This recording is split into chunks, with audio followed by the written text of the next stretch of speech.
This is Gavin Newsom. And this is Dr. Phil McGraw.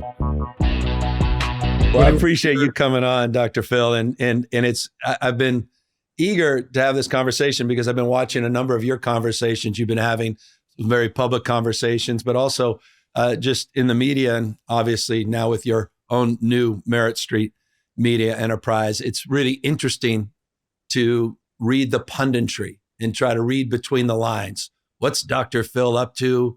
Is this a big shift to the right, or is he just self-actualizing a little bit more in terms of his personal points of view, or is it completely consistent with the person we watched for 21 years on daytime TV?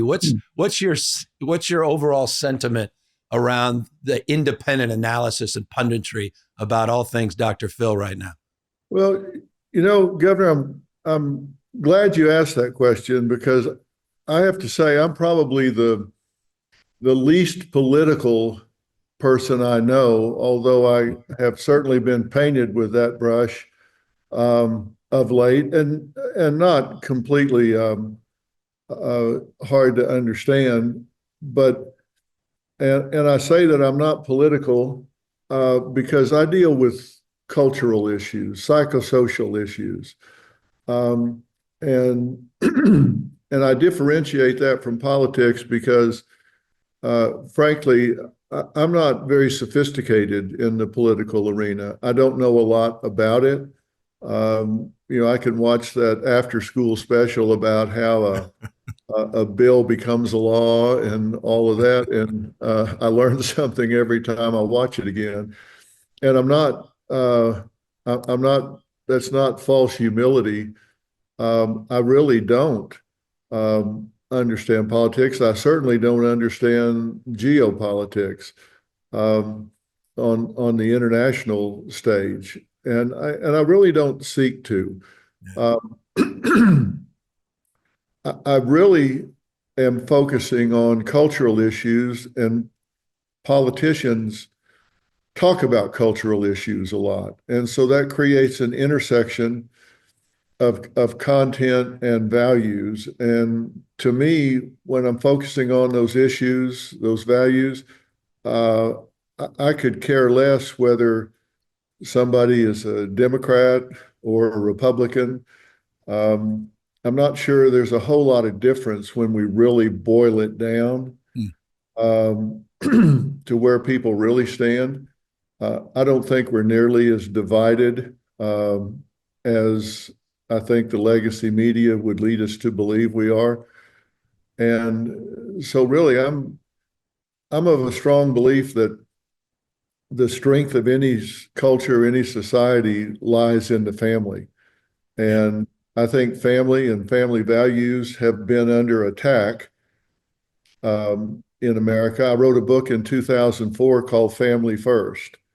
And I said in that book that I thought family in America was under attack. And I certainly think family values have been increasingly under attack. And admittedly, a lot of that attack, I think, is coming from the extreme left, from what I think are what I call the tyranny of the fringe. It's not really mainstream America on either side of the aisle. I think it's from really extreme activists, and I don't think they really represent the mainstream on either side of the aisle. So I think I think we've got the tail wagging the dog on a lot of these cultural issues, to tell you the truth. I appreciate it. I want to go back to your consistency on the notion of family and the challenges there. And I'm curious, just, over the last, few decades, I imagine people tried to pull you in 20 years ago, pull you into their campaigns, pull you into their rallies, pull you into their point of view. Were you tempted 10 years ago to find your way into this, or have you really always tried to sort of maintain a status above and sort of separate and above? I've always tried to stay out of it. People made a lot of it when I went to the Trump rally at Madison Square Garden, this time around. But if if people listen to what I said, I started my comments and remarks during that appearance by saying, I'm not here to endorse President Trump. I don't agree with everything he says or everything he does. I said the first things out of my mouth, if you go back and listen to what I said, is I'm not here to endorse him. I don't agree with everything he says and does. What I don't like is people bullying those and ostracizing those who do support and say they're going to vote for him.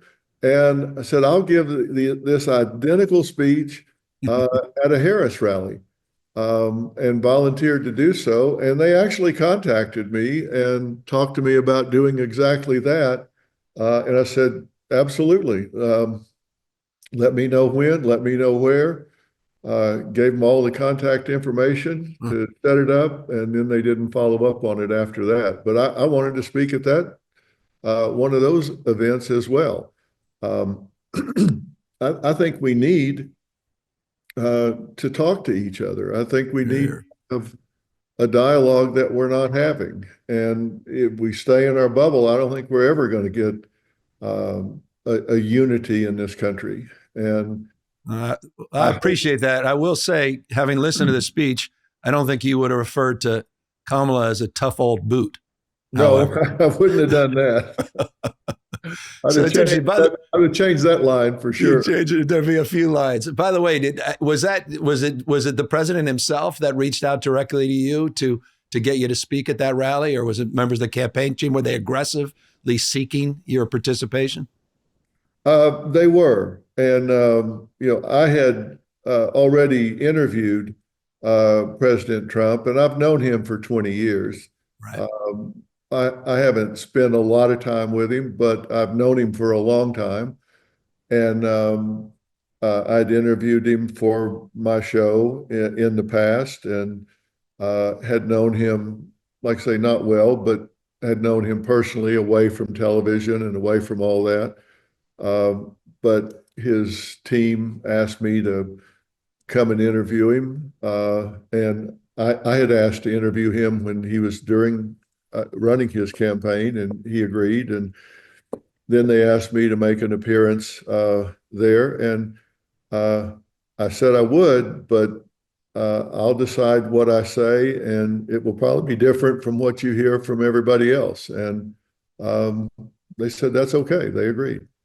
No, well, it's the answer is no unless you ask. And so I certainly appreciate the fact that they were able to diversify the number of voices that were participating in not only those rallies, but, some a little more toxic than others, including at that rally, sort of infamously. So how about you? Are you going to run in 28? Well, you're jumping right into that. I want to jump first, though, into what you just launched, which was Merit Street Media. And so after 21 ridiculously successful years running your own show, you decided to move and did this pivot. And you did it as well, writing a book that goes to a lot of the issues that you're raising, including on the issue of family, called We've Got Issues. But tell us a little bit more, because I'm not sure everybody is fully familiar with this larger media company, not just sort of the work you're doing as a host yourself, but what you're trying to achieve at Merit Street. Well, I did spend 21 years at CBS, and I have to say it's was a wonderful experience, and I made wonderful relationships at CBS. They'll forever be a warm place in my heart, and got nothing but good things to say about my experience there. I was led their daytime lineup. Of course, it was syndicated, so they weren't all CBS stations, but that was my primary station group. I had great primetime shows on CBS as well, and are working on some with them now. We're still in business together. But I wanted to do more than that. I felt like an hour a day was not enough time to really do the things that I felt like I wanted to do because I was not comfortable and was very troubled by a lot of what I was seeing going on in this country. And uh, I'll tell you a story. I was sitting in our kitchen in California where we were living at the time. And I was flipping back and forth. Robin and I were sitting there having dinner, and we were kind of flipping back and forth and going from one kind of news channel to another news channel to another news channel. And I was really frustrated by saying, this is so much um, propaganda, so much spin. You can't really tell. You'd be on one channel and flip to another, and they're talking about the same events or incidents, and you can't even tell they're talking about the same thing. Amen. Because they're spinning it so much. Yep. And I said, this just drives me crazy. The media is driving me crazy. Why won't they just tell you what happened? And without even looking up from dinner, she said, well, why don't you do something about it? You are the media. And she said, your ratings are bigger than both of them combined. Why don't you do something about it? And, that was really the genesis of it because I wanted to own the debate lane in America. I wanted to have a platform where I could bring two sides together or three sides or four sides if if necessary to give people the facts and let them make up their own mind. And because it's such a big issue in California, homelessness, for example. Um, there are more than two sides to homelessness. Um, People have different theories about how to resolve this. Why is housing so expensive? Do you do home first? Or do you work on getting people back on their feet and they earn their right to be given housing and shelter? Or is that a fundamental human right? Um, Right. there are different sides to those issues. You think, well, how could you be debating over that? But there are hugely passionate different sides on even that issue, and I do give both sides a chance to talk about that, and we have great and intelligent decisions. Right now, this Israeli Palestinian conflict. I've taken very bold positions on that, and it is astounding to me. I am hearing things on our college campuses that I never thought I would hear in my lifetime. The anti-Semitism that I'm hearing, and I have given a platform to. At one time, it was pro-Palestinian. Now it's pro-Hamas. It's just straight up demonstrations in favor of a terrorist group that has killed 48 Americans since its formation in the early 1980s. And I find that difficult to understand how we have young American students Yeah. uh, Conflating the two, conflating violently Hamas. protesting for Hamas, which is Yeah. a terrorist group that has killed Americans and until recently was holding American hostages. They still have four that are not alive, but the last American hostage was just released in Edon Alexander. And I Yep. spoke with his parents the next morning on the air and had a wonderful celebratory interview with them. And I'm hearing things on these campuses that tell me that we're just not teaching critical thinking among our young people anymore. And that's very troubling to me. So, and I've given a voice to those and been criticized for giving a voice to the pro-Palestinian, pro-Hamas side. But I think people need to hear what they think and how committed they are and how misguided I believe they are. But I do give them a voice so people understand what we're up against. No, and I appreciate that. And in not that I've stress tested uh, what you've been saying along these lines, not specific to the conflict in the Middle East, but more broadly about trying to find a lane of a little bit more balance. I watched specifically your 100-day analysis of the Trump administration, and I thought it was extraordinarily fair. You made some points that were very not revelatory to me, but I thought important to make, particularly on the issue of immigration, of which you received criticism. At the same time, you're hardly anti-immigrant, but you made a point on that 100-day show that I think underscores the point you're trying to make. And that is what is omitted often in our discourse, particularly in some of these platforms and these cable shows, is the fact that the Biden administration was deporting, has been at least through a period that marked, I think, around February. More people were being deported on the Biden administration than even the Trump administration. Not something you see necessarily on some of these cable shows, in order to sort of highlight and reinforce the importance of not just misinformation or disinformation, but what is omitted from our conversation. No, we're embedded with ICE, and they've allowed us full access at Merit TV. And let me tell you, when I say full access, there are no guidelines. Now, to be completely fair, there are some rules in terms of not disclosing certain investigatory techniques that they have, but other than not disclosing things that might put agents' lives in danger, there are no rules. We can show every case. They're not cherry-picked cases, and we're able to show everything that is going on. And I just watched the mischaracterization, and I've come to know Tom Homan very well. This is a very sincere and compassionate man. And, they have three primary goals. Number one is the worst first. They talk about, these cable networks talk about they're going in and sweeping neighborhoods, and kind of anybody with a tan is subject to getting picked up. That is absolutely not true. I have seen that they are going after the worst first, that they build a file, they know where these people are, they know what they're guilty of doing, and they target them. These are targeted arrest warrants that they're executing and taking these people out.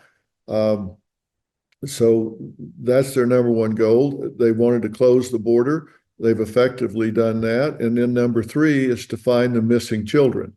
Because there are hundreds of thousands of children that have gone missing. Many are known to be sold into the sex trade or the forced labor trade, and those children need to be rescued. Now, some of them have found their way to family that is already here, but I fear there are probably a couple of 100,000 that are being forced into lives that are horrendous and that they don't want to be in. And those are their three primary objectives. And I hear they're just outright misinformation about what they're doing. And if you've seen interviews I've done with Tom Homan, I ask him straight up, are you raiding schools and taking children out of school so they can be deported? Are you sitting on doctors' offices and hospitals to catch these people when they go to get health care, or are you going after the worst first? And I ask the hard questions, and they give me straight up answers and the support for those answers. I'm very pro-immigration. Look, our birth rate has dropped below what we need infrastructure-wise to sustain our infrastructure here. We need a birth rate of 2.1, and we've dropped to a little below 1.6. We better get immigrants into this country. We need the talent. We need the diversity. We need the head count and the birth rate. We desperately need immigrants in this country. But there's a right way and a wrong way to do it. I look at America as my home, and I wouldn't let anybody into my house if I didn't know who they were. Would you? I don't think anybody would, but we've done that. We've let millions of people into this country without knowing who they are. And clearly, some of those are on a terror watch list, and they're here now. And I And and just I we got to I look think at who that I think is. everything you said, Dr. Phil, is I think the vast majority of people would find particularly rational. But you have to acknowledge, and I don't say this lightly. I say this with intimate familiarity. I mean, we've had quote unquote wellness checks in the public schools. We've had some folks that are going to immigration courts that are being picked up in and around immigration courts. There's been a chilling impact across the country, not just in states like California. We had a lot of day laborers picked up in California. We had a federal judge intervene under a lawsuit and actually admonished some of the Border Patrol for their activities in respect to that, or ICE. But I do appreciate there's an intensity of anxiety and a lot of rhetoric that is thrown around that is not nuanced. And I don't know that the president himself is aiding and abetting in finding some common ground here. He uses some pretty extreme language, which I think kind of chills the conversation and chills, I think, our capacity to sort of find some common ground on legitimate concerns around border security and thoughtful and comprehensive strategies to get the best and the brightest from around the world. Well, I think there's a right way and a wrong way to get into the country, and I don't think these people are being picked up that are here legally.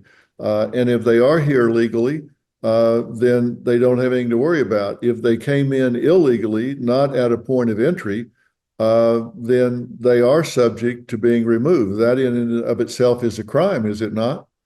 No, and I'm not denying that, but are you asked? I mean, and again, I'm not looking to get in a debate about immigration policy. I'm just seeing some nuance in terms of the language, and I think some of the rhetoric and the reality on the ground as someone that is on the ground addressing some of that reality. It's not just the worst first.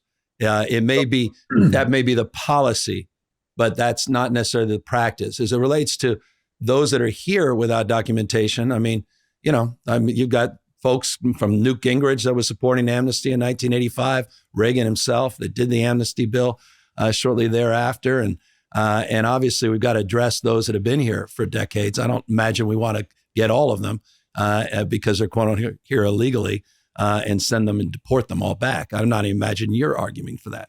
No, but here's the thing: if and let me argue another side of this. We've got an immigration court that is horribly dysfunctional. Yep. It takes 7-8 years. Yeah, ridiculous. A court date, and that is a broken system. We need to fix that. 100%. When you've got somebody that maybe they have a legitimate reason, a compelling reason to get out of their home country for safety reasons, for fear of violence from gangs or whatever. And so they make application to get to the United States, and we say, great, here's a court date in 2032. Well, I'm sorry, I got people coming by my house threatening to cut off my arms and legs on a daily basis. 2032 doesn't really work for me. We've got to fix that. I 100% acknowledge that. Yeah. The other hand, if we've got people that are here illegally, they're either here legally or they're not here legally. And so we have to take some ownership in the fact that we've got a broken system for getting process into this country. That's right. It doesn't change the fact that we have people that are here illegally. And most of them are not fleeing. They're here fleeing violence. They're here for economic reasons. And this is the greatest country in the world. Of course, if I was in El Salvador or somewhere and had a dirt floor and pennies a day for wages, would I want to be in America? Of course I would want to be in America. We've got to do some things on our end to make this more functional. But I agree with that.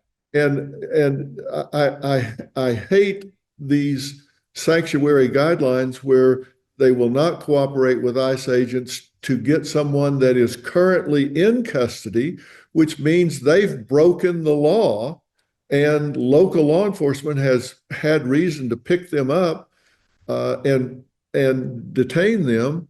If you tell ICE about that and they can come get them and take them out at that point, you're going to have a whole lot less of the people you're talking about get arrested when they go into the community. Then you have one ICE agent on one bad actor and they're gone. If they have to go into the neighborhood, they're going to arrest that person and they're going to check everybody that's around them. And Well, that's the as you reason. know, Dr. Phil, I mean, in California, I can only speak for myself as governor. We've cooperated in that respect with folks that are in custody in state prisons, over 10,000 specific examples of that kind of cooperation. So not a lot of daylight on that. I guess I'm just more concerned about the larger rhetoric that everyone's here, quote unquote, illegally, which I get on the technical terms, but the notion of what the heck we do about it. I agree with you on comprehensive need for comprehensive reforms. I think the asylum system is broken. There's been all kinds of bills rejected by both parties to address this issue. There was a bipartisan immigration package that Rubio himself, among many others, supported to deal with immigration backlogs and judges and address some of those concerns. But they seem to get just watered down or eliminated because of the toxicity of our politics. And that's my concern now is how the hell do we soften that edge, which I think you want, so we can find unity and common ground and unify the country, which you talk a lot about. But how do we begin to do that in a more rational way? I think rhetoric still matters, does it not? Words are powerful. Yeah. Words are absolutely powerful. And, when I see things happening, and I see it a lot with the death threats and hate speech and rhetoric that I get when I come out and condemn what happened on October 7th in Israel. Yeah. And by the way, just for the record, I flew to Israel right after the 7th and met with leadership. We actually brought a hospital, a field hospital with us. So I appreciate that condemnation. Want to make that clear.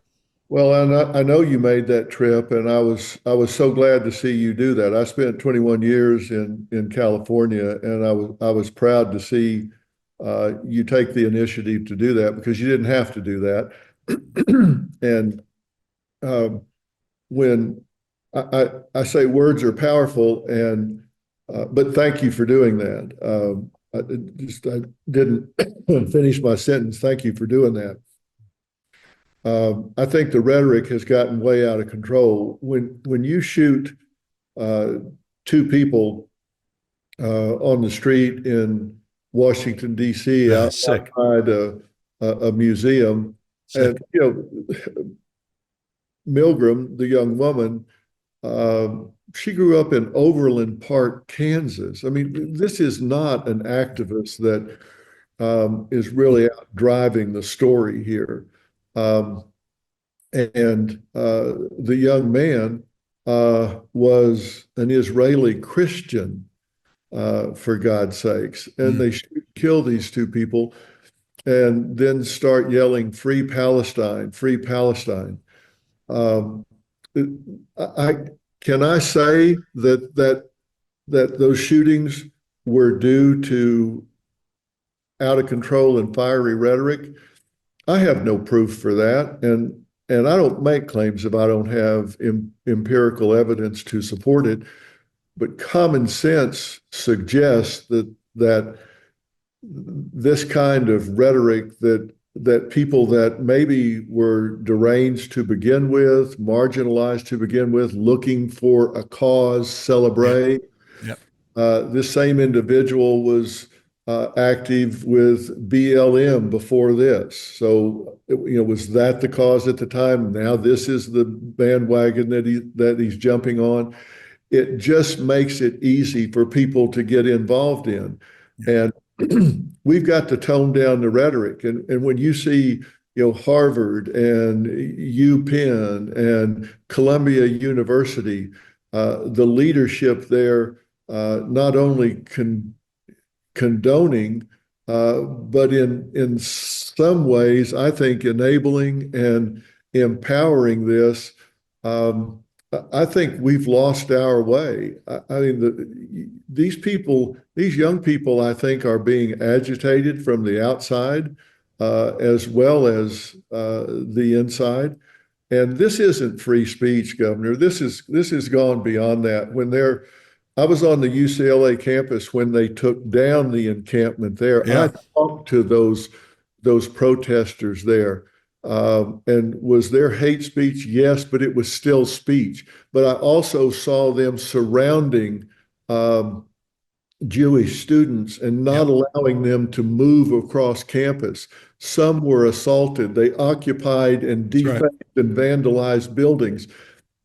They And did. by the way, Dr. Phil, just for the record, out of so much frustration, we had to send the California Highway Patrol in because they were not enforcing these laws and they were not protecting those students. So we were very critical, and I appreciate your critique of what was happening on the UCLA campus. You're absolutely spot on. Well, we were with law enforcement as they were staging Yeah. to go in and take them down. And I will say this about all of the law enforcement agencies that were doing this. I was speaking with them moments, they were staging a couple of miles away from the campus, and they had their buses there and all the troops there. And we were speaking to leadership over there at 2:30, 3 o'clock in the morning. Trust me, I was up at 2:33 in the morning when we finally pulled the orders. Yeah. I was asking them, tell me what your plan is and what your number one objective is. And there was nobody there but us, and they allowed me to be there because they know how pro law enforcement I am, how much I support their sacrifices that they make to keep the rest of us safe. And every single one of them, and I talked to them individually, 40, 50 yards away from each other, they all said the same thing. Our number one objective is that everybody gets home safe tonight. UCLA students, the protesters, all of our officers, even these protesters that were hurling these insults at them and calling them every name in the book, their number one objective was that those people get home safe. They weren't saying, oh boy, we're going to go in there and kick some ass. No. They said with great sincerity, we just want everybody to get home safe tonight. Tomorrow's another day. Let's get everybody home safe tonight. And I said, will that happen? They said, well, that depends on them. If they follow our directions, then they'll get home safe tonight. The second worst thing is we'll detain them and cite them, and then they'll get home safe. But we want everybody to get home safe tonight. And I had such great respect for them that there's number one, even the protesters, they absolutely wanted them to get home safe. Yeah, no, they did a really admirable job that night. And while there was a few modest incidences, they conducted themselves extraordinarily well in terms of how they reacted to those incidents. It only reinforced their stewardship, and not just on the UCLA campus, on many other campuses, not just in California, of course, all across this country. Look, one of the things that, I think it's the conversation we're having here around how you work through these things and how we work through our differences and how we find commonality. You opened up by saying you don't think our politics is, you think, mainstream media sort of, it sort of exacerbates the conditions, this divisions, that we're not as far apart as we may appear. Tell me a little bit more about what your thinking is in that respect. You mean that more broadly about sort of universal values of being loved and need to be loved, being protected, connected, respected? Or do you mean that on issues like immigration, issues like human rights and social justice, or on what topics? Look, conflict sells tickets. If you're doing the news and your lead headline is today at Third and Elm, nothing happened. That just doesn't sell tickets, right? But if you can say today at Third and Elm, chaos broke out, throw to the video. Now everybody turns around and looks, and that's just kind of how we have been shaped and fashioned into following the news. But the truth of the matter is, I believe anytime I'm negotiating with somebody, the first thing I do is say, look, we've got differences. I agree with that. I think you and I have some differences.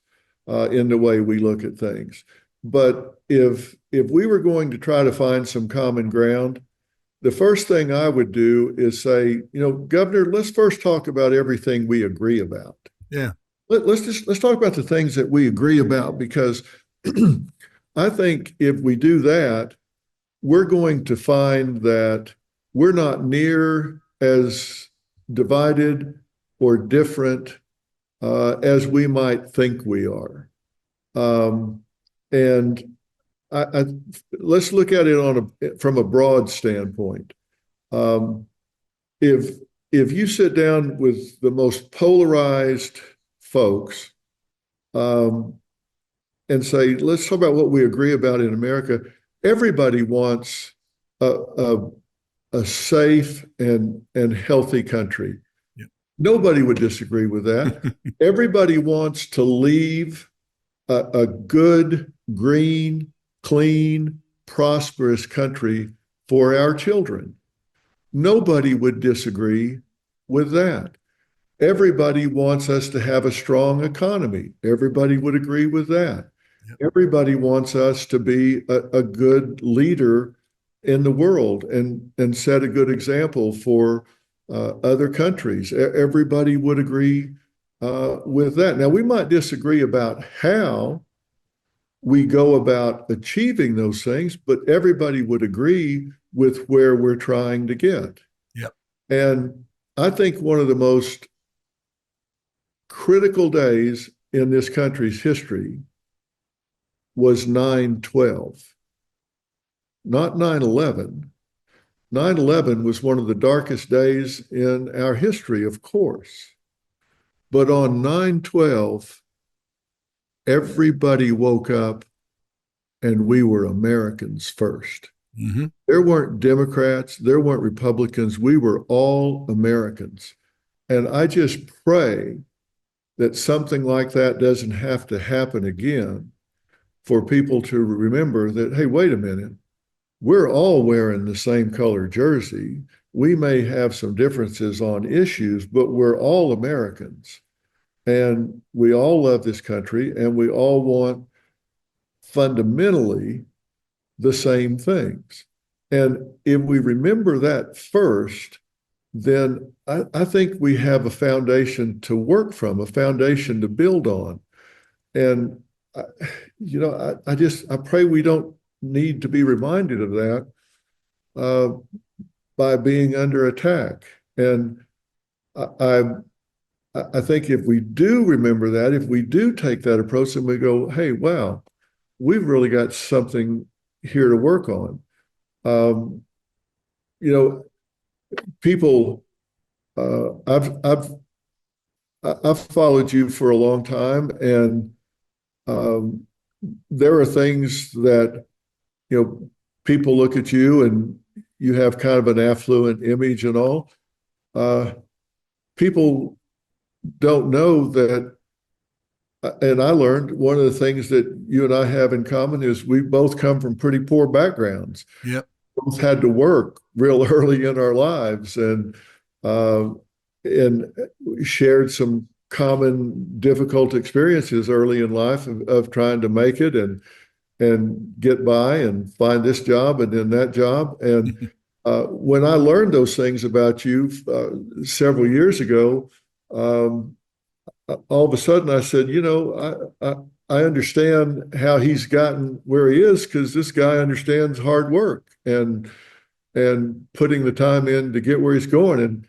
And my whole opinion changed when I learned some of those things. And there are things that I disagree with you on.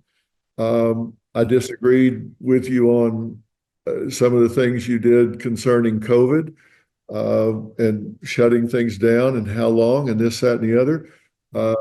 But I didn't have questions about your intention, just your choices. And I always knew that this was something I could sit down and talk to you about because I knew that you knew the value of hard work and what families put in and how important it was.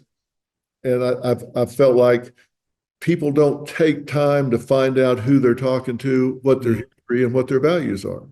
And tune in for our continued conversation with Dr. Phil.